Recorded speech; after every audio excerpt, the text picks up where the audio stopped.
to my channel, All of Wellness. My name is Po. I am a registered nurse, wellness expert, and health coach. My mission is to help women kickstart their health journey by creating small and easy, sustainable changes that they can put into their daily lives. As always, please like this video with a thumbs up and subscribe to my channel below. This helps me learn what content you guys like, what topics you want to be discovered, so that I can make more videos for you guys. Alright, so today we're going to dive into 5 ways to improve your mental health. The 5 ways that we discussed are easy daily habits you can put into your daily routine, and it can really make a difference if you do them consistently. So first, before we get started, we're going to talk about what is mental health in the first place. I just want to tell you that mental health exists, good or bad. It's really on a spectrum, right? Some days we can have poor mental health, some days we can have really good mental health. It really depends on how much we nurture and take care of it. So what is mental health? So everyone has mental health. The concept of mental health is not merely just the absence of illness or a diagnosis or a certain disease. It is just existence. So you have mental health, I have mental health. The status of our mental health is kind of on a spectrum. Some days it can be poor. If I'm not taking care of myself at all, I'm super busy, I'm not even drinking water or anything like that, I can be in a very poor mental state by the end of the day. Some days my mental health is amazing. I'm taking time to meditate, to do yoga, to exercise, to journal, and I can feel really great at the end of a day. But I just want you to know it's a spectrum, and it's not like there's a perfect place that you need to be and you need to reach. It's just something you need to nurture and care for every day. Just like our physical health is something we take care of every day by either working out, eating well, lifting weights, mental health is also something we need to take care of every day. So I'm just going to read to you the World Health Organization's official definition of mental health.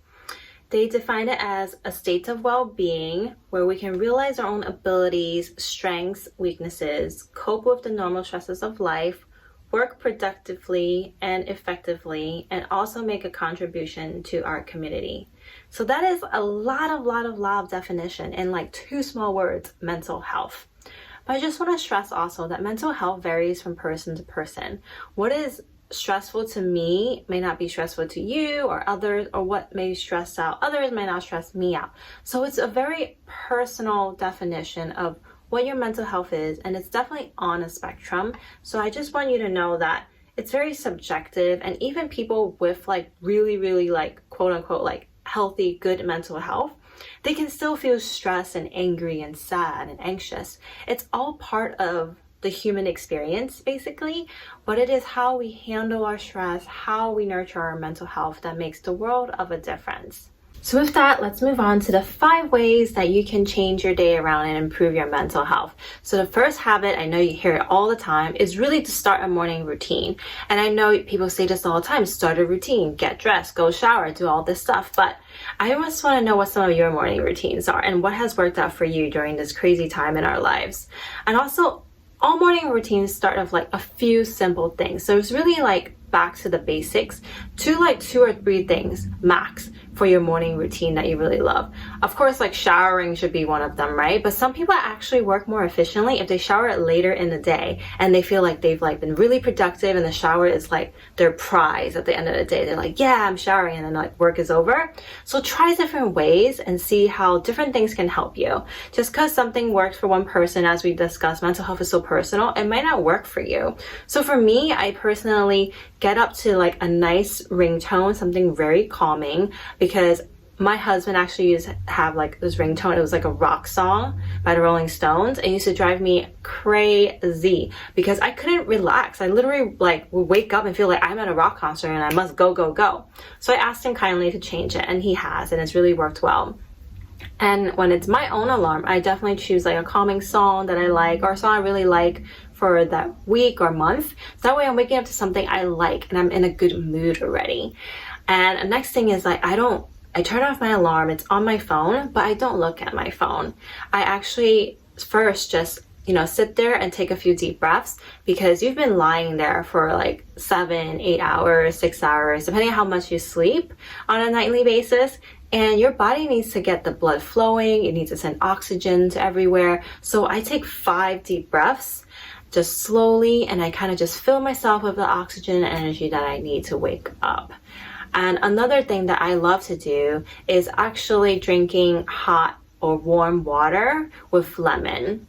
Because warm water, what it does is vasodilates, meaning it opens up your blood vessels, meaning it'll increase blood flow throughout your body. You've been laying there flat for so long, your body kind of needs like a little wake up call that's not too like, hey, wake up to this rock song, or hey, wake up to this really bright light on your phone, but like, hey, here's a gentle reminder, let's send more blood and oxygen to our body. So kind of like that. And it really helps when you think of your body as like your personal machine that you need to take care of, that's living and breathing, and how you want to nurture it. Just like you wouldn't wake your dog up to a rock song, right? If he needed to eat dinner or breakfast, right? You would slowly wake them up, or you would just make the food and have them come to you. So you need to treat yourself with the same love and tenderness and nurturing.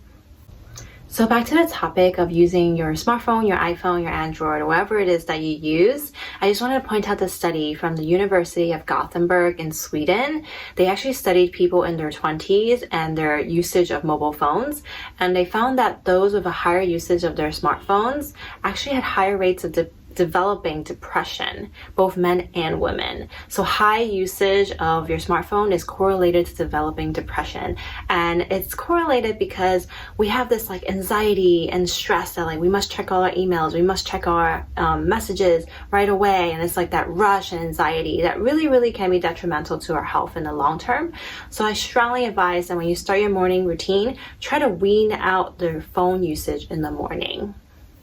So the second thing you can do to improve your mental health is to speak about yourself in a positive note. Can you put 3 adjectives in the comment box below to let me know how you would describe yourself? So studies show that if you talk about yourself in a positive note, you also view your experiences in a positive note. And if the opposite happens, if you think of yourself negatively, you'll also experience things with more of a negative connotation. So the way we view ourselves can really, really change the way we experience things in our daily lives. So my 3 adjectives, let me just think. I would say passionate, strong-minded, and I guess happy. I just generally pretty optimistic about life. And yeah, so let me know your 3 comments below as well. Number 3, remember to take breaks throughout the day. I am also guilty of this myself. Sometimes I'm just so busy. I have like 50 things on my to-do list and I'm just going bam, bam, bam, bam, bam. Next thing I know, it's 5 p.m. I have to get things done before I leave at 5:30, 6 p.m. from the clinic. And I'm like, oh my goodness, I didn't even take a break or drink my water. My water bottle is still full. So this is so important. I know it sounds so simple, but it really is so important, because when you're stressed or highly stressed doing like whatever you're doing, the best thing you can do for yourself is to just walk away for at least like 5 minutes and take a deep breath, because you're literally removing yourself from the stressful like situation, and that can just calm your body down by itself. Another technique is to walk away and take 5 deep breaths. How this works is actually backed by science. I know there's a lot of breathing techniques out there like box breathing, diaphragmatic breathing, but how the science works behind it is that we have a muscle that helps us breathe called the diaphragm, and this is usually on autopilot. So it's part of the autonomic nervous system in our body. It's automatic, it's autopilot. You don't have to think about it. You're not like typing away and thinking like, oh, I have to take a breath in, take a breath out, like that. It's just autopilot. But it's also the only part of our autonomic nervous system that as humans, we were designed to overtake, because this actually helps calm ourselves down. So literally, if you close your eyes and take 5 deep breaths, you will notice that your heart rate's going to come down, your blood pressure is going to come down, and you will definitely feel more at ease by the end of these 5 breaths. So I urge you to take a break every hour. Even if you can't take a 5-minute break, just walk away to the bathroom, walk outside, take 5 breaths, and then go back in. And I guarantee you'll feel a little bit more refreshed. And if you do this every hour, your body will have a little dose of relaxation every hour, and it'll really, really appreciate you for it. Okay, number 4 on how to boost your mental health. Learn to single task. Yes, single, not double, triple, multitasking. I'm so guilty of this myself, because I always have like a billion things to do, I feel like. So I'm always like reading my email, listening to a podcast. and then like petting my dog, like doing all these things, right? But studies actually show that only 2% of people in the world can multitask successfully and not have bad effects from it.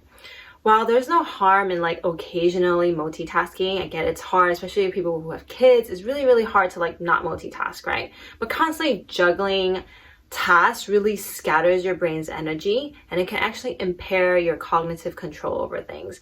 And there's a study by Stanford University. I'm just going to read what their outcome was. They found that heavy multitasking lowers efficiency and impairs your cognitive control.